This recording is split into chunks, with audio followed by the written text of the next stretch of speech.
Bonjour et merci beaucoup pour l'invitation. Donc j'aimerais bien justement parler un peu d'application de méthodes de couplage en contrôle stochastique. Et j'aimerais bien partir d'un problème très spécifique de contrôle stochastique que j'aime bien, qui en fait est un problème de mécanique statistique qui s'appelle le problème de Schrödinger. Donc je pars ici j'ai ici pris quelques mots d'un article de Schrödinger même, qui se posait la question suivante. Donc imaginez que vous observez un système de particules en diffusion qui sont en équilibre thermodynamique. Et à l'instant 0, elles sont à peu près réparties uniformément dans l'espace. Et à l'instant grand T, vous avez observé une fluctuation spontanée du système de particules. Alors sa question était quelle est la manière plus probable pour le système de particules de produire cette fluctuation. Donc ça, c'est un article assez ancien, 1932, dans les Annales de la théorie Poincaré numéro 2. Donc c'est vraiment le début. Et en fait, à l'époque, la théorie des grandes déviations n'existait pas. Mais maintenant, grâce au théorème de Sanoff, on peut mettre cette question sous une forme plus ou moins rigoureuse. Et on tombe sur ce problème de transport optimal entropique ou problème de Schrödinger. Donc ici, j'ai mis une version statique, mais il y a bien sûr une version dynamique posée sur l'espace de trajectoire. Donc en quoi consiste ce problème? Je dois minimiser une fonction Q qui a deux termes. Il y a un terme linéaire quadratique, c'est les fluctuations gaussiennes de particules, et puis il y a un terme d'entropie. On pourrait bien sûr écrire la fonction Q comme un seul terme d'entropie relative par rapport à la loi jointe d'un mouvement brownien à l'instant 0 et grand T. Mais je préfère cette formulation parce que c'est peut-être un peu plus lisible. Et grand T, c'est la longueur de l'intervalle de temps sur lequel vous avez observé votre système de particules. Et on minimise sur quoi? On minimise sur l'ensemble de couplage de deux mesures mu et nu qui correspondent aux observations qu'on a faites dans la petite expérience de Schrödinger. Okay? Donc mu et nu, c'est les configurations observées du système de particules. Et pourquoi l'entropie relative? Parce qu'en fait, c'est les fonctionnels taux des grandes déviations. Et donc, c'est notre façon de mesurer à quel point une évolution possible du système de particules est probable. C'est une sorte de log likelihood asymptotique pour une évolution possible pour le système de particules. Je ne comprends pas très bien le premier terme. C'est la dérivée de Radon-Nikodym de pi par rapport à Lebesgue. Ouais. Et pourquoi tu appelles ça anthropique? Et pourquoi tu appelles ça anthropique? Parce qu'en fait, je peux écrire tout ça comme une entropie relative par rapport à une loi gaussienne. Il y a le log. Ah oui, j'ai oublié un log, oui. Ah, le log, d'accord. Exactement. Oui, j'ai oublié un log. Donc vous voyez bien que ce problème, c'est très proche du problème de Monge-Kantorowicz, le transport optimal. En fait, si je fais partir t vers 0, la partie optimisation linéaire, ça va gagner sur la partie entropie avec le log. Et je vais bien sûr récupérer le problème de Monge-Kantorowicz. Donc, dans ces derniers temps, il y a eu beaucoup de résultats qui relient rigoureusement les deux problèmes. Mais avant de parler un tout petit peu de ça très rapidement, je veux juste introduire les potentiaux de Schrödinger. Parce que c'est sur eux que je vais me concentrer dans la suite de l'exposé. Donc, supposons que notre loi marginale sont d'entropie finie par rapport à Lebesgue. Il y a un théorème qui a été démontré et redémontré plusieurs fois, qui dit que le couplage optimal, que je note P chapeau, a une densité par rapport à R0T, qui est la loi jointe d'un mouvement brownien commencé en mu à l'instant 0 et à l'instant grand T, qui est donnée par l'exponentielle de la somme de deux fonctions, une fonction de la première coordonnée et une fonction juste de la deuxième coordonnée. Donc les fonctions phi et psi sont des variables duales, sont les variables optimales duales dans les problèmes duals, dans les duals du problème que j'ai présenté dans la slide précédente, et on les appelle les potentiaux de Schrödinger. Okay? Donc, comme je disais, il y a beaucoup de littérature sur la convergence des potentiaux de Schrödinger vers la carte de Brégnier ou le potentiel de Kantorowicz. Et donc ici, je mets juste deux résultats qui sont spécifiques pour les potentiaux. Il y a beaucoup plus de résultats quand on regarde la convergence du problème primal vers le problème de Monge-Kantorowicz. Donc très récemment, Marcel Nutz et Johannes Wiesel ont montré que si je multiplie par t les potentiels de Schrödinger relatifs à un taux de régularisation, disons grand T, ça converge dans L1 vers un potentiel de Kantorowicz. Et récemment, avec Giacomo Greco, qui est ici, et d'autres co-auteurs, on a montré que si on renforce l'hypothèse, on demande que les lois marginales ont aussi une information de Fischer fini, et on demande aussi quelque chose, enfin, un peu plus de régularité, mais pas beaucoup plus, alors on peut montrer une convergence du gradient du potentiel de Schrödinger vers la carte de Brégnier. Okay. Donc ça, c'est juste pour dire, OK, les deux problèmes sont liés, et on sait faire des liens. Encore une fois, ces deux résultats sont vraiment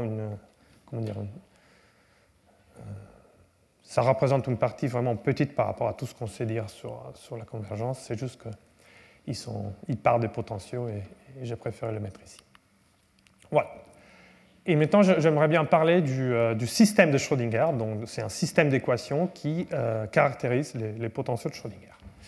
Donc, je vais réécrire, parce que ça m'arrange, mes lois marginales mu et nu sous forme de mesures de Gibbs. Donc, je suppose que mu et nu sont à densité par rapport à Lebesgue. Et les logs de la densité, je le note U mu pour moins les logs de la densité, je le note U mu pour mu et U nu pour nu. Et donc, on trouve que les potentiaux de Schrödinger sont les seules solutions de cette équation-là. Donc, psi est égal au potentiel de nu plus log pt exponentielle moins phi, où pt est le semi-groupe de la chaleur. Et pareil, on inverse les rôles et on obtient la même chose. Donc, phi est égal à u mu plus log pt exponentielle moins psi. Comment on trouve ces systèmes à partir de conditions d'optimalité? Peut-être que ça... non. Donc, comment on arrive à ces systèmes à partir des conditions d'optimalité? Donc, on prend la condition d'optimalité qu'on a ici, on impose que la première marginale soit mu, et donc on a une espérance conditionnelle à prendre qui nous fait sortir le semi-groupe. On impose que la deuxième marginale soit nue, on a une autre espérance conditionnelle, et on arrive à ces systèmes. Okay. Donc ces systèmes est intéressant aussi d'un point de vue application, surtout disons en machine learning, une fois qu'on discrétise les mesures et tout, parce qu'on peut calculer les solutions avec un algorithme itératif qui s'appelle l'algorithme de Sinkhorn. Donc en quoi ça consiste? On va choisir des potentiaux pour commencer, et après on va résoudre chacune des deux équations séparément de façon itérative. Donc supposons d'avoir calculé les potentiaux phi n et psi n, alors on calcule psi n plus 1, on va juste résoudre la première équation, et phi n plus 1, on va juste résoudre la deuxième en utilisant psi n plus 1. Okay. Donc ça c'est la raison pour laquelle ces problèmes ont souvent des avantages computationnels pratiques en machine learning. Et voilà, maintenant je veux écrire l'algorithme de Sinkhorn, le système de Schrödinger, en introduisant une notation et des pistes. Et là, les liens est très simple. On sait très bien que moins log pt exponentielle de moins g, ça coïncide avec la solution d'Hamilton-Jacobi-Bellman avec condition terminale g. Et l'équation d'Hamilton-Jacobi-Bellman qu'on regarde, c'est peut-être la plus simple possible. Donc on a juste dérivé un temps, Laplacien et une non-linéarité quadratique. Okay. Et donc on peut réécrire tout ça à l'aide d'équations d'Hamilton-Jacobi-Bellman. Donc les systèmes de Schrödinger, ça devient juste psi est égal à u nu moins la solution d'AJB avec condition terminale phi, et phi égale à u mu moins la solution d'AJB avec condition terminale psi. Donc à l'instant grand T, bien sûr. Et pareil, pour Sinkhorn, on a une réécriture complètement équivalente. Soit on a les semi-groupes, soit on a JB. Okay.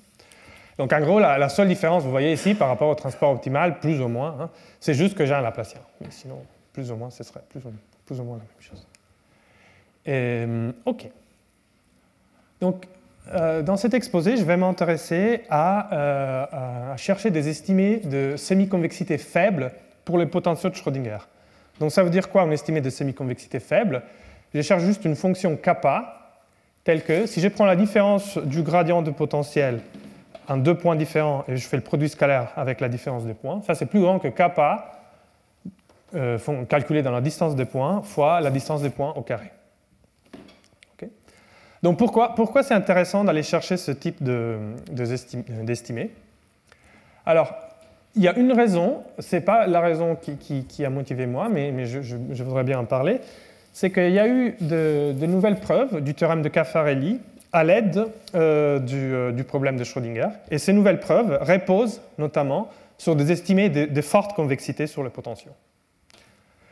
Et aussi, on a des généralisations du théorème de Caffarelli au problème de Schrödinger qui ont été trouvées en montrant que les potentiaux, sous certaines hypothèses, sont fortement convexes. Après, il y a d'autres raisons. Ça, c'est la raison qui m'a motivé à moi, par exemple. On voudrait, par exemple, récupérer des inégalités fonctionnelles pour le point Schrödinger. On voudrait dire que le couplage optimal satisfait une égalité de log Sobolev, par exemple. Et ça, bien sûr, on a besoin d'un peu de convexité dans les potentiaux, parce que vous voyez qu'un peu de convexité dans les potentiaux, ça va se traduire ici dans un peu de log concavité dans votre couplage optimal. Et on sait bien que les mesures log concaves sont les mesures pour lesquelles on peut espérer, ou les mesures à peu près log concaves sont les mesures pour lesquelles on peut espérer d'avoir des inégalités fonctionnelles. Okay. Mais il y a aussi d'autres raisons qui n'ont pas encore été explorées. Donc, ça devrait aussi aider à avoir des résultats de stabilité quantitative pour le point Schrödinger lorsqu'on bouge les marginales.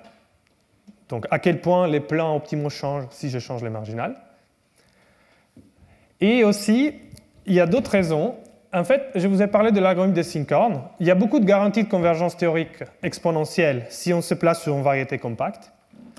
Mais là, pour le problème quadratique dans RD, par exemple, il n'y a pas un résultat de convergence exponentielle pour des marginales qui ne sont pas à support compact. Enfin, il n'y a pas de résultats généraux qui nous disent « OK, l'algorithme converge exponentiellement ». Et en fait, la convergence exponentielle de l'algorithme, c'est ce qui a fait le succès de l'algorithme en pratique. Donc, même de ce point de vue, on s'attend à qu'il y ait un peu de convexité dans les potentiaux, ça devrait aider. Et ça, c'est quelque chose que je suis en train de regarder avec Giacomo et Alain Durmus et Maxence Noble, qui sont des collègues au CNAP. Okay. Il y a aussi d'autres applications dans les modèles génératifs, mais je ne voudrais pas trop en parler maintenant. Et sur le comportement à l'infini, on s'attend à toujours avoir l'exponentiel. Il y a des cas où ça doit ralentir, non si les mesures sont un peu plus diffuses. Oui, justement, ce ne sera pas vrai pour. Oui, bien sûr, bien sûr. On peut avoir des problèmes et on ne peut pas avoir la convergence exponentielle pour n'importe quel ensemble de marginales. Mais encore une fois, on voudrait dire si les marginales sont à peu près log concave, ça va se transférer sur les potentiaux et ça va se traduire dans la convergence exponentielle. C'est ça l'espoir. Donc tu mets la log concavité. Oui, mais juste. Exactement. Exactement. Voilà, donc maintenant je veux parler des marginales log concave. Parce que là, il y a des résultats récents, on sait faire des choses. Alors, justement, je voudrais parler de la motivation. Donc, il y a la motivation initiale pour étudier la convexité des potentiels de Schrödinger, c'était de généraliser les théorèmes de Caffarelli. Donc, qu'est-ce qu'il dit ces théorèmes? Il dit que si je considère le problème de transport optimal classique, et si j'ai de la semi-concavité sur U mu et de la forte convexité sur U nu, alors la carte de transport entre mu et nu est Lipschitz. Et je peux quantifier tout en termes de la bande de semi-convexité que j'ai sur U mu et de la bande de convexité que j'ai sur U nu. Okay. Donc ça, c'est un théorème, pas pour le problème de Schrödinger, pour le point de transport optimal classique, mais dans ces deux papiers, on a de nouvelles preuves à l'aide du problème de Schrödinger, et on a aussi des généralisations au problème de Schrödinger. C'est-à-dire, on a un théorème de Caffarelli qui s'applique au théorème de Schrödinger.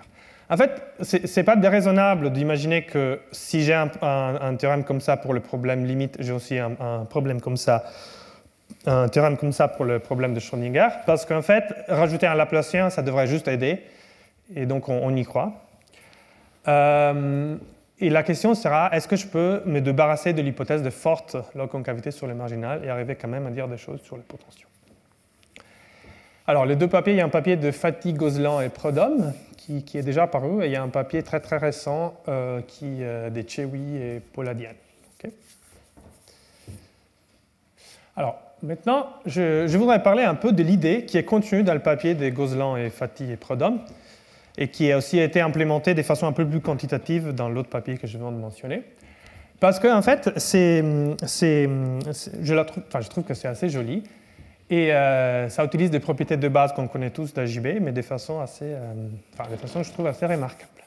Donc il y a deux observations très faciles. Sur AJB, si la donnée terminale est convexe, alors la convexité, ça se propage bien. Donc la solution à l'instant 0 sera aussi convexe. La même chose pour la concavité. Si la donnée terminale est concave, la solution à l'instant 0 sera aussi concave. Et l'idée qu'ils ont eue, Gozlan, Fatih et Prodhomme, c'est d'implémenter cette observation le long de l'algorithme de Sinkhorn.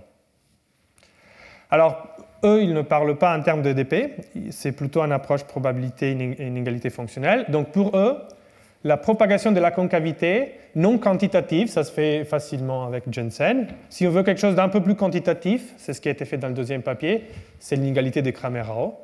Je vais expliquer un peu le lien, pourquoi. Et la convexité, par contre, c'est Prekopa-Lindler pour la partie non quantitative. Et si on veut quelque chose de plus quantitatif, c'est Braskamp-Lieb.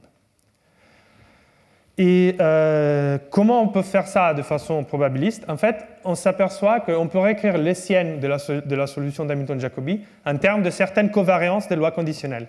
Donc, estimer l'Hessienne, ça se réduit à estimer des covariances.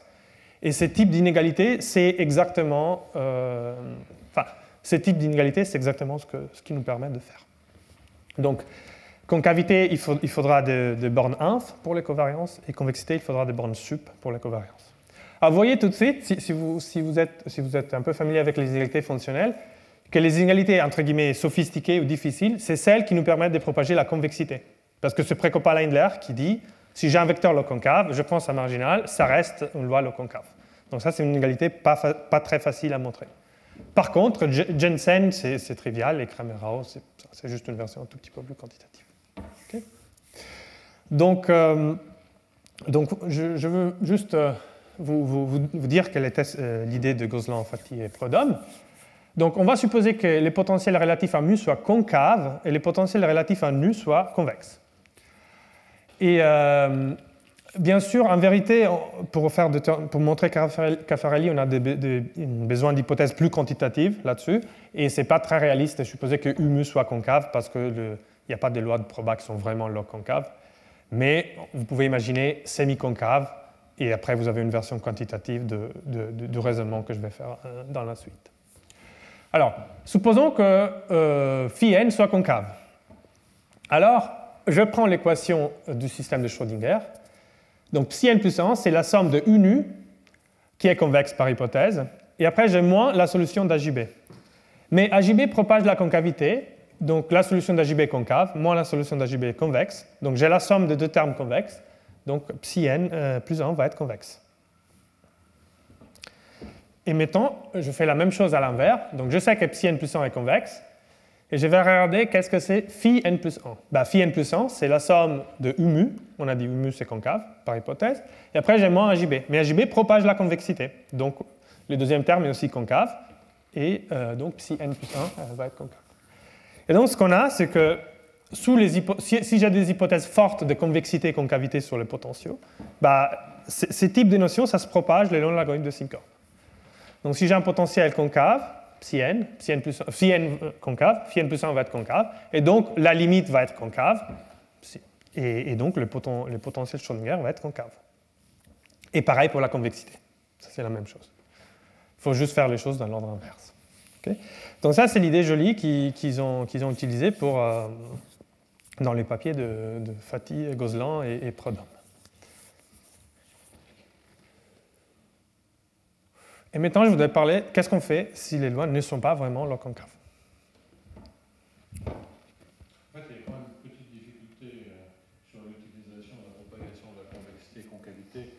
Donc, je n'ai pas fait attention aussi, mais il y en a une qui est toujours vraie. L'autre est vrai si la solution existe, ce qui n'est pas forcément le cas parce qu'il peut y avoir une explosion Ouais. de temps fini. Oui, là je cache sur le tapis toutes les difficultés liées à la régularité. Je fais appel au fait qu'il y a un Laplacien, ça devrait être. Mais oui, absolument. OK, donc qu'est-ce qui se passe si on a des marginales qui ne sont pas log concaves? Donc déjà, comment on peut quantifier la convexité ou concavité d'une fonction qui n'est pas fortement convexe ou fortement concave?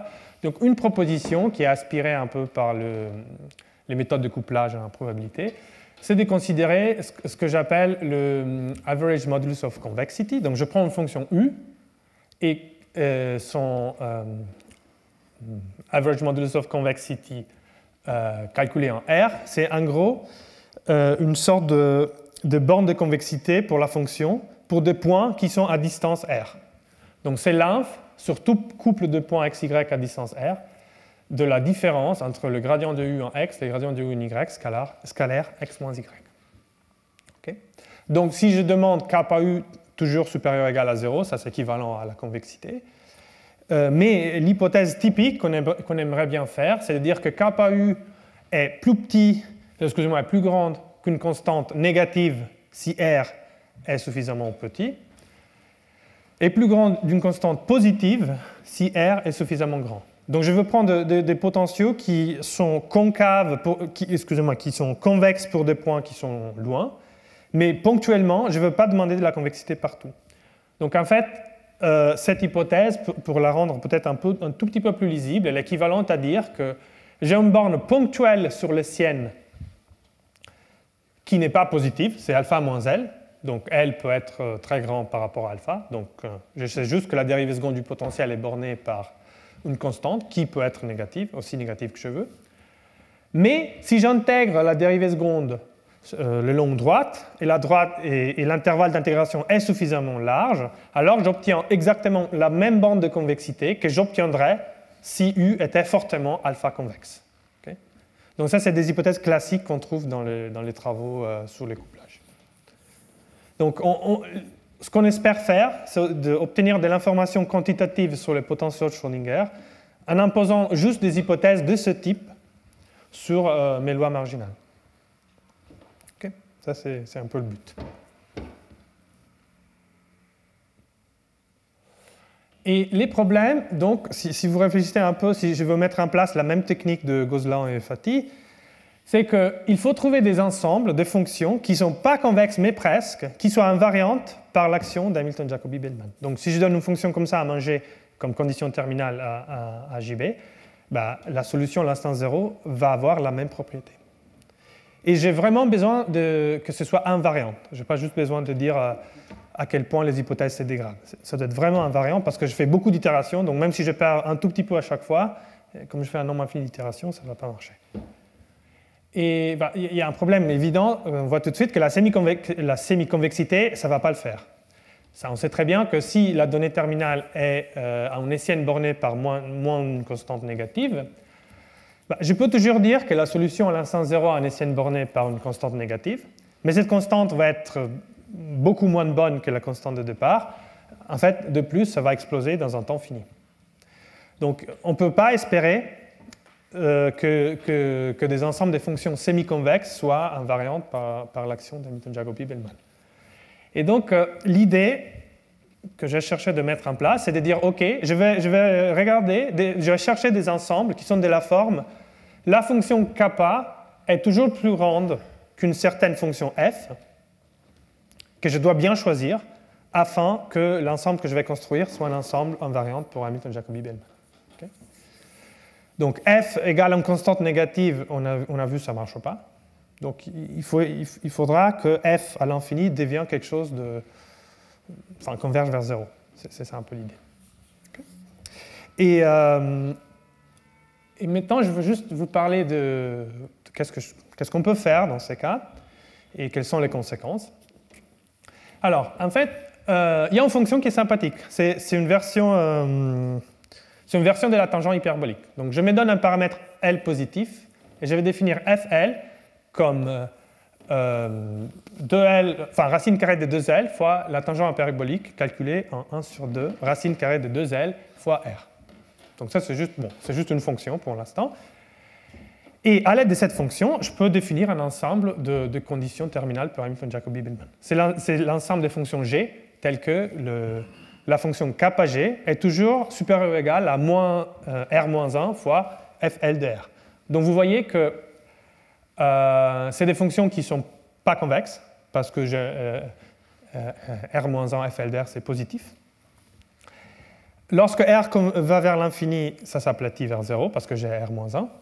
Et lorsque L converge vers 0, R-1 FL de R va converger vers L. Et donc, c'est des fonctions, les fonctions qui sont dans l'ensemble FL, c'est des fonctions qui peuvent avoir une dérivée des secondes négative jusqu'à moins L. Okay? Donc, par exemple, je vais peut-être donner des exemples dans la suite.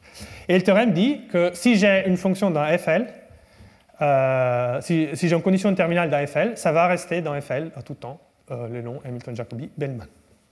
Ce ne serait pas vrai si j'enlève le Laplacien dans mon équation. Donc tout ce que je vais raconter dans la suite, c'est comment profiter du Laplacien dans l'équation pour avoir cette propagation. Alors une question qui est un peu naturelle à ces points, c'est que, OK, la fonction FL, elle a l'air un peu bizarre, ce n'est pas la fonction la plus naturelle qu'on pourrait imaginer. Donc est-ce que les ensembles qu'on a construits sont suffisamment riches? En fait, la réponse est oui, parce que si vous prenez un ensemble comme on veut le prendre, qui satisfait les hypothèses que j'ai montrées avant. Donc je prends les fonctions g, dont la fonction kappa g est juste bornée par une constante négative dans un intervalle. Je peux toujours construire en L tel que cet ensemble est contenu dans FL. Donc en fait, ces ensembles ne sont pas les plus canoniques à imaginer, mais ils sont suffisants ils contiennent suffisamment de fonctions. Notamment, ils contiennent les fonctions dans lesquelles on voudrait propager la convexité et la concavité. Okay. Voilà. Et voilà, donc c'est le théorème relatif au potentiel de Schrödinger. Donc je vais faire les mêmes hypothèses que dans Caffarelli. Donc j'ai une hypothèse de semi-concavité sur mu. Et donc bêta mu, c'est la semi-concavité. En fait, bêta mu peut même valoir plus l'infini. On n'a pas besoin que ce soit fini. Et par contre, je vais relâcher la forte convexité sur U nu. Je vais juste demander que kappa de U nu satisfait les hypothèses qu'on a vues avant. Donc plus grande qu'une constante alpha nu si R est supérieur ou égal à un valeur seuil grande R de nu, et plus petit que alpha nu moins une constante L nu si R est plus petit que grande R de nu. Ta classe de fonction dont tu vas démontrer qu'elle est invariante, la caractérisation est non locale. Tu as une caractérisation locale? Non. Non. Pour l'instant. Enfin, je peux fabriquer des exemples, c'est facile, mais je n'ai pas une caractérisation. Non. Pour l'instant, non. Enfin, non. Pour l'instant. Et les théorèmes, c'est que sous ces hypothèses, les potentiels de Schrödinger psi va tomber dans la même classe. C'est-à-dire je peux trouver un alpha psi positif, un L psi, un R psi non négatif, tel que la fonction kappa calculée dans le potentiel psi est plus grande que alpha psi si R est suffisamment grand, et plus petite que la différence entre alpha et L si R est suffisamment petit. Donc, en gros, je propage l'hypothèse que j'avais sur nu, je la propage sur psi. Les constantes ne sont pas les mêmes, mais on peut les caractériser à travers une équation de point fixe qui est un peu longue à écrire, donc je préfère ne pas la mettre dans les slides. Mais on a une caractérisation explicite. Et on peut voir que si on se met dans les hypothèses de Caffarelli, ce résultat contient exactement la borne qui permet de démontrer Caffarelli dans la limite lorsque grand T converge vers 0. Okay. Donc ça, c'est le premier résultat. Et comme première application, on a log Sobolev. Donc, je rappelle juste qu'est-ce que c'est l'inégalité des log Sobolev logarithmiques. Donc, on va dire qu'un couplage pi va satisfaire log Sobolev si l'entropie d'une fonction est toujours bornée par une constante fois l'intégrale du gradient au carré divisé par f fois pi. Donc, c'est une inégalité fonctionnelle classique qui donne plein de bonnes propriétés sur le couplage, y compris des propriétés de concentration de la mesure et plein d'autres choses. Et les théorèmes, ce qu'on a, c'est que si on se place dans les hypothèses que j'ai montrées avant, et si je suppose en plus que la marginale mu satisfait log Sobolev, ça c'est nécessaire, alors le couplage optimal, donc mon pont de Schrödinger, va aussi satisfaire l'inégalité de Sobolev logarithmique avec des constantes explicites. Je ne veux pas trop rentrer dans les détails, mais les constantes, on peut les écrire. On peut les écrire en termes des constantes qu'on a sur le potentiel psi. Okay. Et aussi, on peut un peu se demander, enfin, une question intéressante, c'est quelle est la dépendance en grand T des constantes quand on s'approche du transport optimal. Bien sûr, on s'attend que ça va exploser. Il n'y a pas de log Sobolev pour le couplage optimal dans le transport optimal. Mais quelle est la vitesse à laquelle ça explose, c'est une question intéressante. Okay.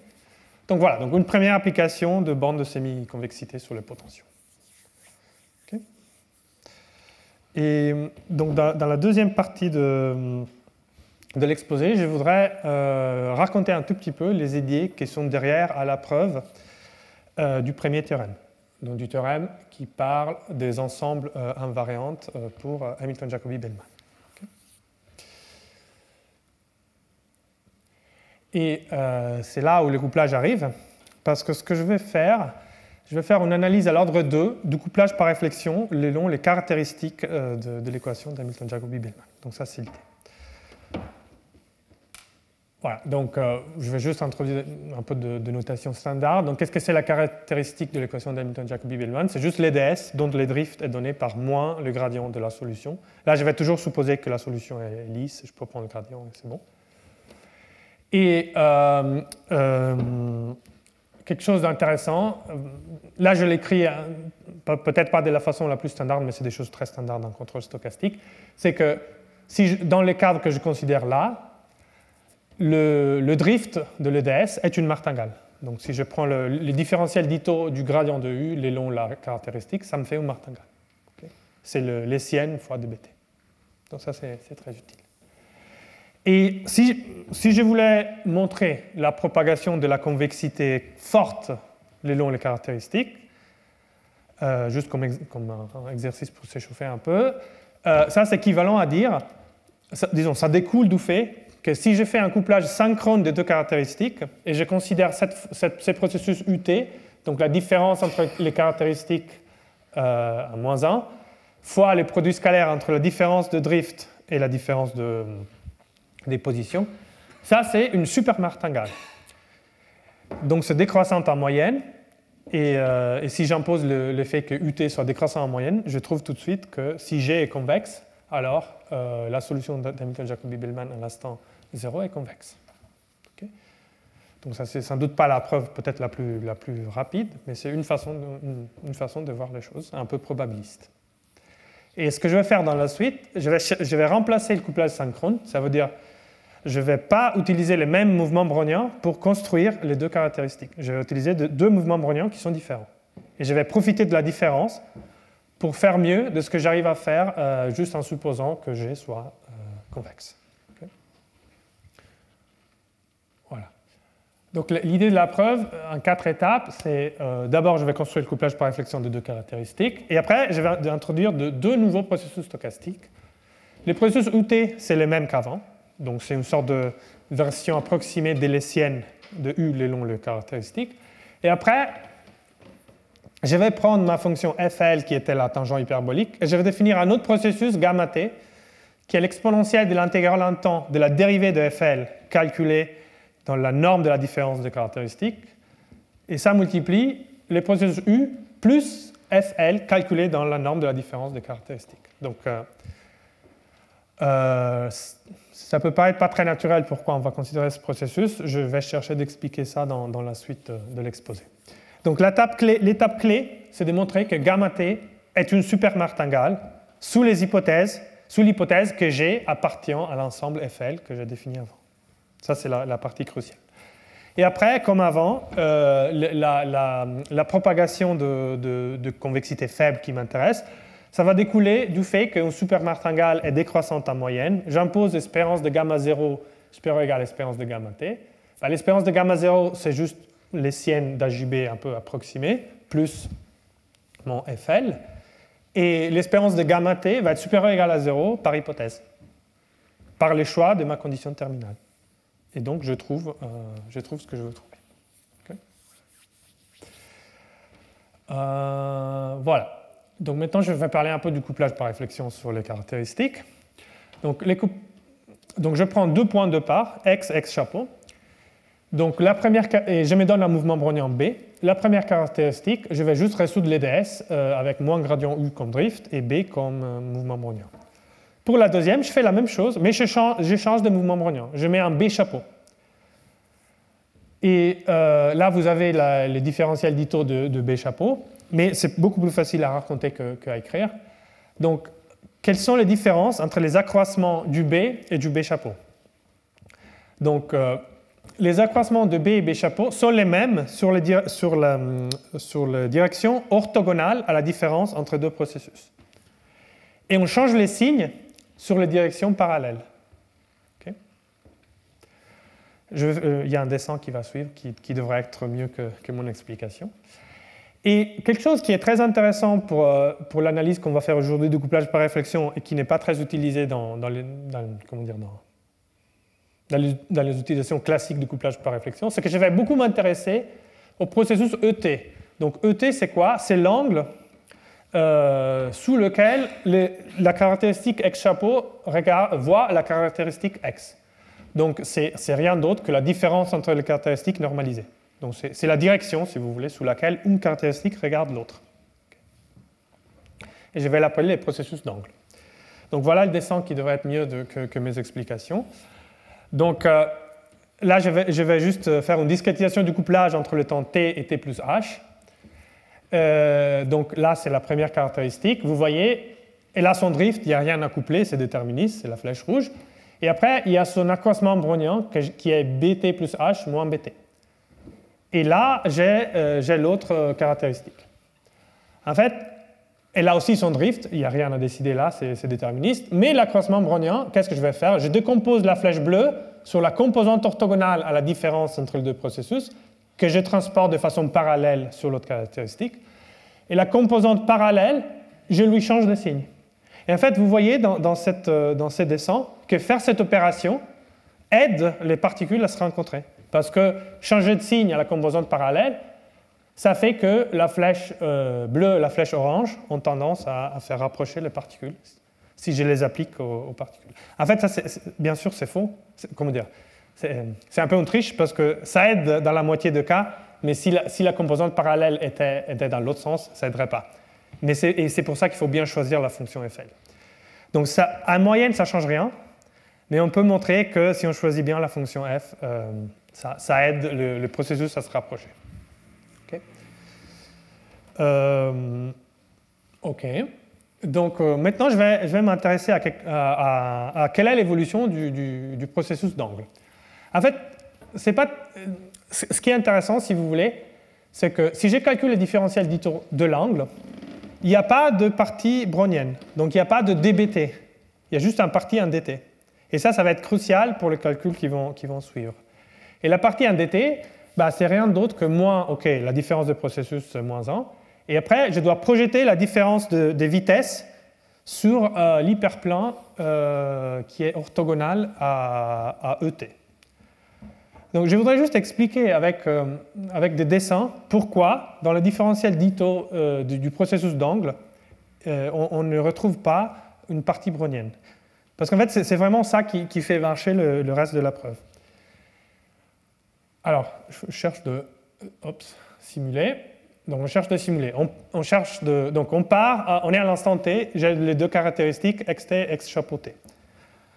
Donc, je sais qu'à l'instant t plus h, pour trouver la position à l'instant t plus h, il y a 3 choses. Je dois d'abord rajouter les accroissements orthogonaux des mouvements browniens, mais ils sont parallèles.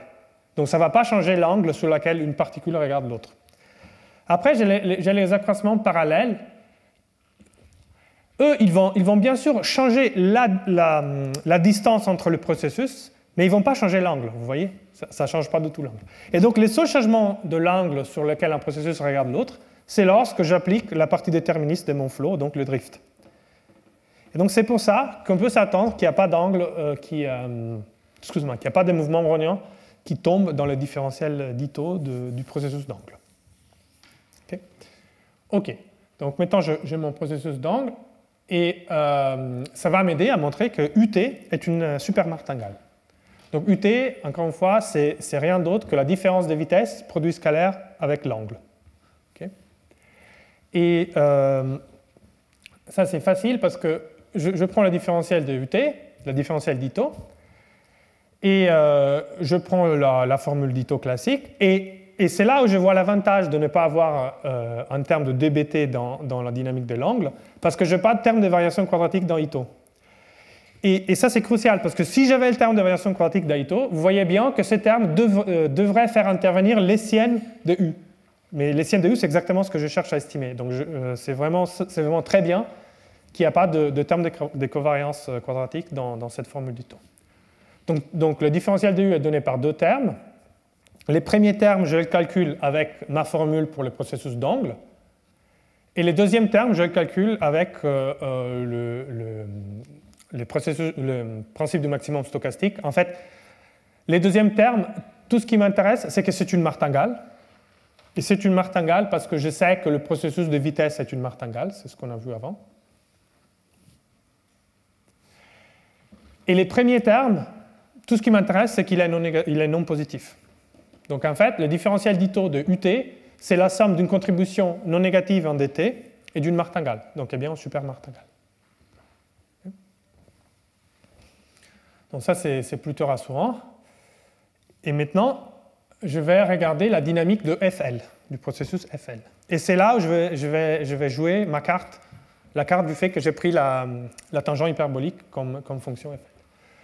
Donc si je prends des calculs qui ont été faits plusieurs fois, par exemple dans ce papier de Berlet sur les couplages par réflexion, je trouve tout de suite que le différentiel d'Ito de FL est donné par moins la dérivée de FL fois les processus UT que j'avais avant, plus, et c'est ici où je vois l'avantage de faire de la réflexion, un terme à l'ordre 2, donc 2 fois la dérivée seconde de FL.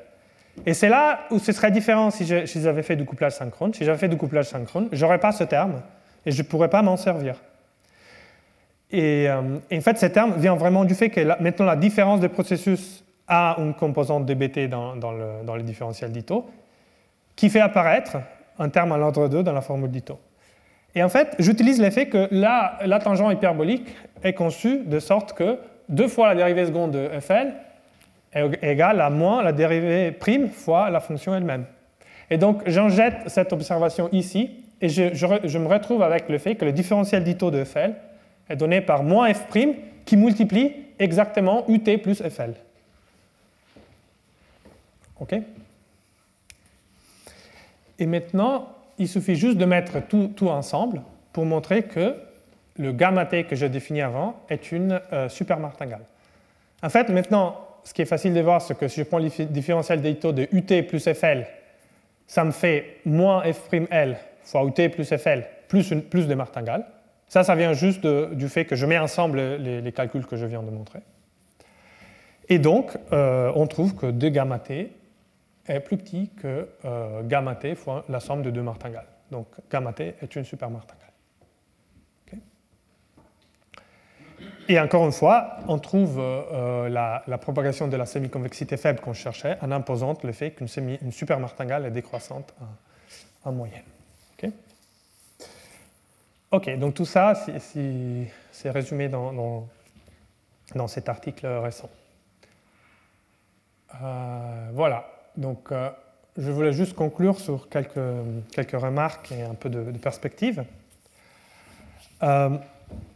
Donc, la première remarque ou perspective, c'est qu'en fait, les méthodes de couplage, y compris le couplage par réflexion, sont, d'un point de vue théorique, plus ou moins équivalents aux méthodes de doublement de variables. Ça c'est déjà assez bien compris.